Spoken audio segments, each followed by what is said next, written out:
You are a geneticist, one of the most highly respected geneticists in the field, honestly, even in the field of science and experimentation, and you know for a very, very strong fact that extraterrestrials do in fact exist. And so you end up saying to yourself, okay, you've gotten yourself involved in a handful of compartmentalized programs and, classified operations and objectives and, mandates and what have you. You know aliens exist. You know, for example, that the soul exists relative to the esoteric realm, but there is an intermerging between that of the biological tissue in which we inhibit in this dimension or reality and that of the esoteric world. And you understand, again, not relative to STEM, science, technology, engineering, and mathematics, at least on the public end of things, you understand how to remove the soul at certain lengths or percentages, not just from a human, but from an animal. So you're working in a deep underground military base, right? You got your contract signed, you know all about extraterrestrials, you've heard lots of things, and you know when to stay quiet about some things, and you know when you can speak on other things. You're doing an experiment as it pertains to removing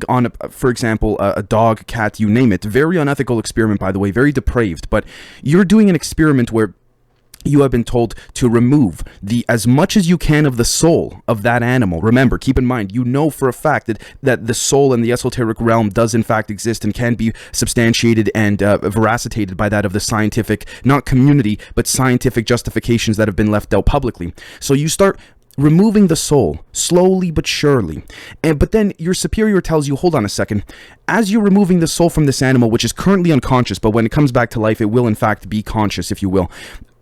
You say, your superior tells you, just a small percentage, leave maybe 1 or 2% of that animal's soul, and then wake it up and see what happens. You say, yeah, of course, no problem. This is what you get paid to do. You get paid very, very good money, almost $1 million a year to do this. And you're under contract, so of course you're not going to deny it, right?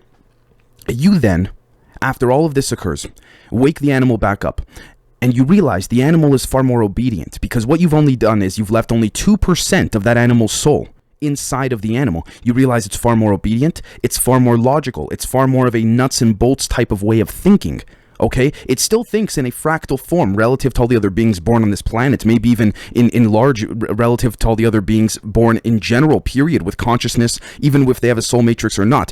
And you realize, hold on a second, my God, this is what's happening to the Earth on a much, much grander scale. But the reason why, for example, if we in this metaphorical example were the animal being tested on, if we the humans were that, and the scientist was an alien, for example, the reason why it's taking so much longer and in a prolonged period of time relative to the way in which we decipher and perceive time in a linear fashion is because there are a handful of other smaller extraterrestrial factions, okay, that are actually trying to slowly prevent this type of Orion Draco incursion from occurring more than it already has. Now, with that being said, I do want to say that we do have a Patreon. It does help support the show. We have loads of content on there that I wish we could put out here publicly, but simply we cannot. At the same time, I would also like to give a very special shout out to my friend Mark Steves from Ultimedia United, who is also the host of My Family Thinks I'm Crazy podcast. Mark, brother, this is actually thanks to you, really, this episode in a lot of regards, as well as Riel. I would also like to give a very special shout out to a good friend of the show, Thomas Fessler.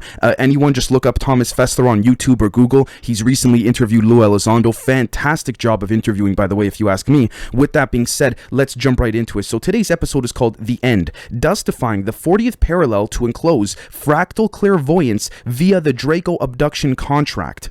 Okay, now, E.N.D. stands for Extended Negotiations Determined to Dissipate. Now, you might be saying, Dave, where does that come from? Well, if we take a look at fractalfield.com, again, I would like to thank our friend of the show, Riel, for this. We'll see here. Deeper Orion Wars and Draco's Story, the Secret Space Program Radical Update. All right, with Dan Winter, Laura Eisenhower, you name it. Bringing the Draco invasion of Earth up to the present with real ET politics revealed. John Fritz explains what happened with Earth and the secret space program refused to renew the 80-year World War II Draco abduction contract on August 21st, 2021. Our secret space program Navy, along with Nachtwaffen, the German fleet. Again, for those that are, that know about this already, the Nachtwaffen, the dark fleet, if you will, the rogue sort of element of all this, stood off the Draco fleet, ready to invade outside of the Oort cloud. Why the U.S. government cannot truly do ET disclosure is because they would immediately have to admit that after Ike lied about losing to the Nazis, who now have more StarCraft than Earth, he also signed with the wrong ETs, the Dracos or the Reticulum, causing millions of abductions explosions and a full-scale Draco infestation, which is nowhere near close to ending, okay? Draco are the wardens to this prison planet. Today he explained it's worse than a tick infesting the whole planet. It is rather injecting the whole planet, okay? Oh, but rest assured, they don't need tracker dust because, again, we have astral hygiene, black goo, you name it, end quote. Now, with that being said, again, this is just a, very vague statement about what's been going on, but if we look at the timing relative to also to what Beyond Top Secret Text and formerly Rumors of Instinct said on, again, his recent 3-hour conversation is on our Patreon, will be going public relatively soon. But at the same time, if we take a look at what has been occurring relative to the United States Air Force, the Navy, you name it, it seems to make perfect sense relative to what occurred on August 21st, which is that there were so many large amounts of unexplained geographical and geodesic anomalies, if you want to call it, earthquakes, the ground shaking, and all of that, all within that of the 40th parallel. Now, what is the 40th parallel? According to Wikipedia, the 40th parallel is a circle of latitude that is 40 degrees north of the Earth's equatorial plane. It crosses Europe, the Mediterranean Sea, Asia, the Pacific Ocean, North America, and the Atlantic Ocean. At this latitude, the sun is visible for 15 hours, 1 minute and 28 seconds during the summer solstice, and 9 hours, 20 minutes during the winter solstice, end quote. Now, I'm not going to get into the whole thing of 9 hours, 20 minutes during the winter solstice and a dark winter, because again, it's YouTube, I have to be careful. With that being said though, one thing that's interesting here is that we see right over here 1 minute and 28 seconds during the summer solstice and 9 hours 20 minutes during the winter solstice. Interestingly enough, we all know that winter, dark winter represents that of a sort of ominous, implicatory, and descriptive, I guess you could say, fear-mongering type of Project Bluebeam apparatus. But generally speaking, we'll also notice that the Orion Dracos from Zeta Reticuli and many other places, they like to redo the Greada Treaty, as Eisenhower signed in 1954, every 9 years. Interesting that this occurs every 9 hours during the winter solstice. Now, let's move on. Let's take a look at UFOexplorations.com. A memory metal redux. Now, for those that have recently checked out the Elemental Philosophorium recent episode with Mark Steves himself, this is why I showed him out, largely because, again, I like to appreciate so much the extent in which he's allowed me to implement this into this public episode. But we'll see here. In summary form, the story about Battelle Corporation, all right, Nitinol, and Roswell is this. In the months immediately following the Roswell crash, the Air Force contracted Battelle Memorial Institute to perform first ever work on novel titanium alloys. This included work on development of titanium and nickel alloy, the basis for memory metal today, and similar to some of the debris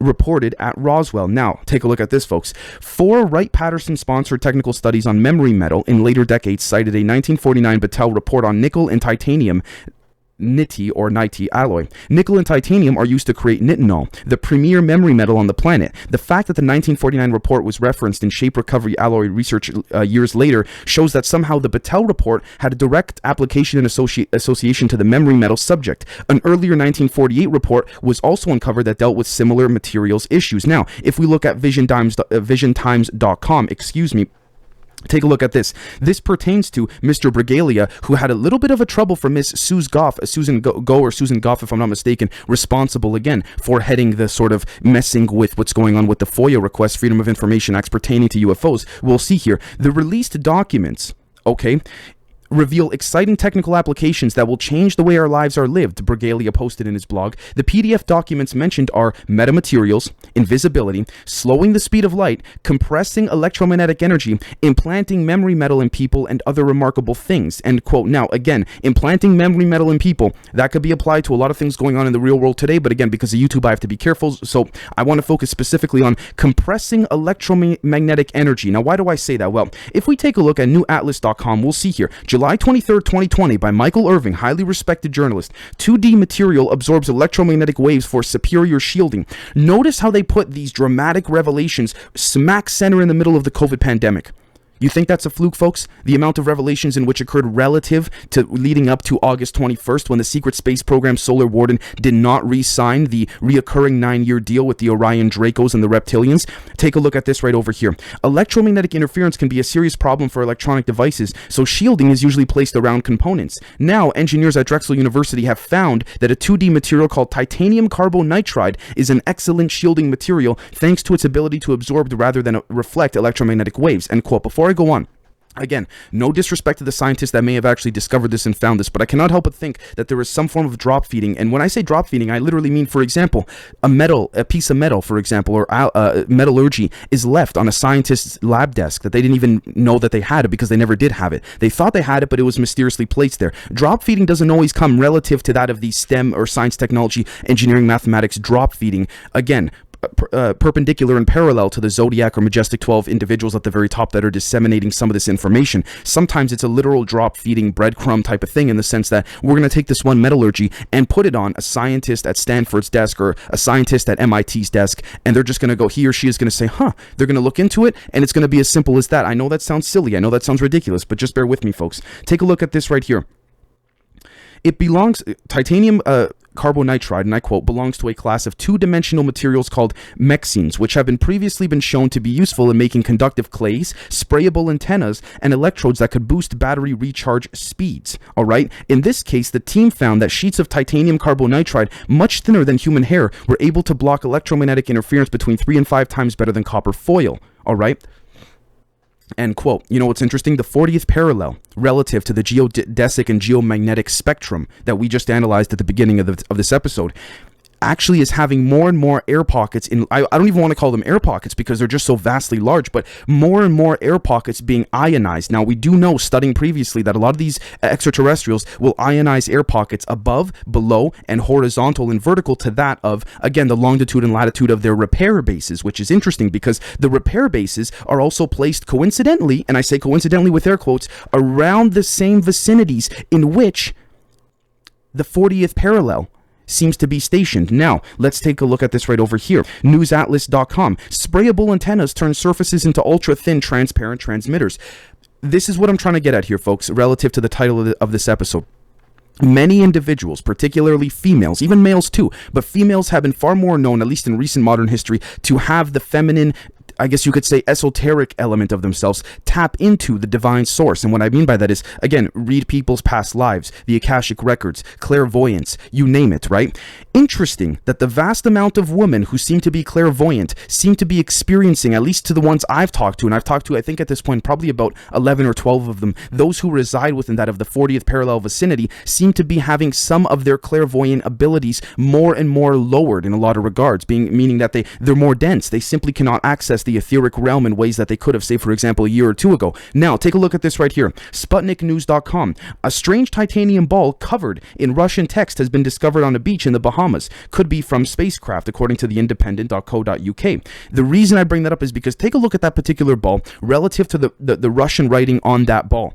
It's not about, these are all tricks, folks, in my opinion. Again, I'm not saying I'm correct, but what I'm presenting here is that these are tricks in the sense of trying to deter or defer one nation to focus on another. Really, it's the Orion Dracos wanting to cause more and more divisiveness, not just on the public level, but to cause more and more divisiveness even at the lower levels of the compartmentalized aspects of things. Now, take a look at this right over here. Wikipedia.org. Titanium biocompatibility was first introduced into surgeries in the 1950s. Interestingly enough, again, it's used for biomedical implants, things like this, end quote. Introduced in the 50s. The Roswell crash happened in 1947. I'm not trying to make connections where there aren't any, but again, we look at Colonel Corso saying the integrated circuit, fiber optics, Kevlar, things like this. We see the implementation relative of that of the alleged Orion Draco crash at Roswell, and we say that because, again, according to Lieutenant Colonel French, there was more than one crash that happened in Roswell at that time, interestingly enough. Look at this right here, drexel.edu. In each instance, the Maxine antennas, again, going back to the experiment a couple minutes ago, performed within 5% of copper antennas, with performance increasing with the thickness of the antenna. The best performing Maxine patch antenna, about 1/7 the thickness of standard copper antennas, was 99% as efficient as a copper antenna operating at 16.4 gigahertz frequency in an open environment. Maxines were also 98%, so only 1% less effective as their copper counterparts operating in the 5G bandwidth, end quote. You want to know something ironic, folks? Do you want to know where the most amount of 5G towers, except for China, have been placed geographically? Within that of the vicinity of the 40th parallel. I don't even want to get into the potential of what could occur or could not occur, again, if you implement the artificial energy grid, the ley lines, you name it. But at the same time, I also can't help but think that when we take a look here, for example, at goldenmean.info, again, Riel, thank you so much for this. Look at some of the visualizations, okay, relative to the path curve of some of the dodecahedron cones. relative to the plasma cones that seem to inhibit that, of the way in which there is some type of ionized sphere that is overlapping the 40th parallel geodesically.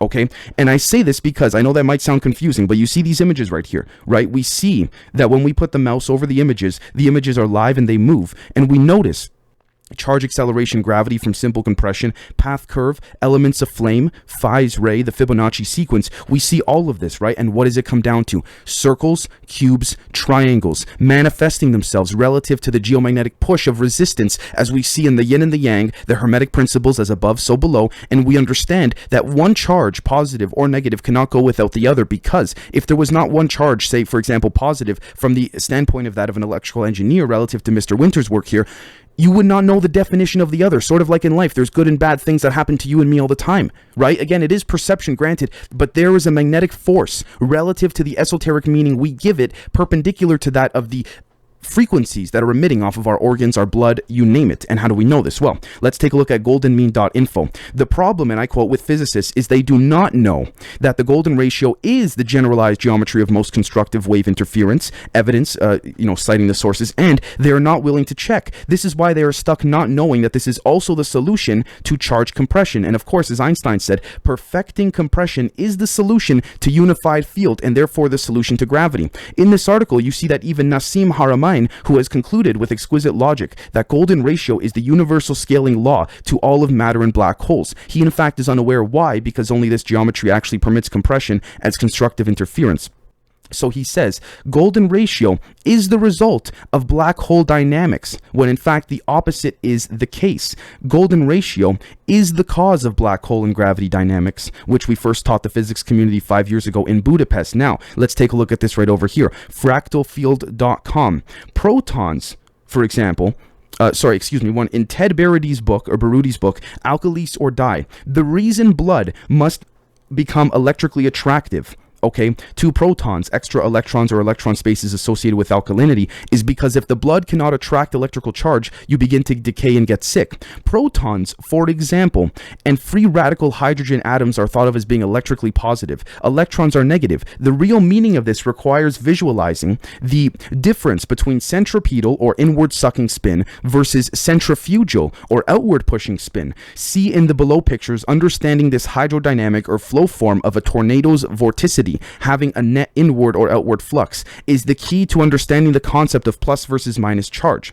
Becoming electronegative, that is making space to attract and embed a charged proton, becomes a definition of becoming alive. All right, and this is what is being oppressed in the 40th parallel vicinity relative to the artificial, mind control grids, relative to the ley lines, relative to clairvoyant, even males too, but mainly females, at least that I've spoken to, in my and all that, claiming that they're feeling less and less empathic and accessible to the etheric realm. So if you folks haven't figured out, the message I'm trying to overlay here is that people are waking up. The Orion Dracos see this. They know this. They understand this. They are looking for large regions or quadrants, irrespective, not respective, irrespective to the way in which we label our nations or countries, because they don't care about that. It's all about, energetic borders, if you will, compared to the artificial ones that we manifest, but our minds cannot, even at a mass conscious level, cannot give value to those borders we've created because we haven't come together in a mass form, relatively speaking, for God knows how long, right? Now, they're trying to encapsulate within that of the geodesic 40th parallel sphere a suppression to see if we can suppress these clairvoyants, we can apply this to the entire planet, again, forcing the secret space program shadow government individuals to not renew the treaty that was supposed to occur with the Orion Dracos every 9 years, that was supposed to be signed on August 21st. You see what I'm saying? Now, and I will quote one final thing. Once you begin to see that becoming electrically attractive to charge is how you and everything become alive, try to begin to fractal or rose or fern or onion-like self-similarity electrically is how anything alive becomes that attractor. It is because when the inside of a wave nest like your heart becomes self-similar to what is outside, then the outside can fall in. All right? Let me know what you think, folks. We'll catch all of you very, very soon. Cheers.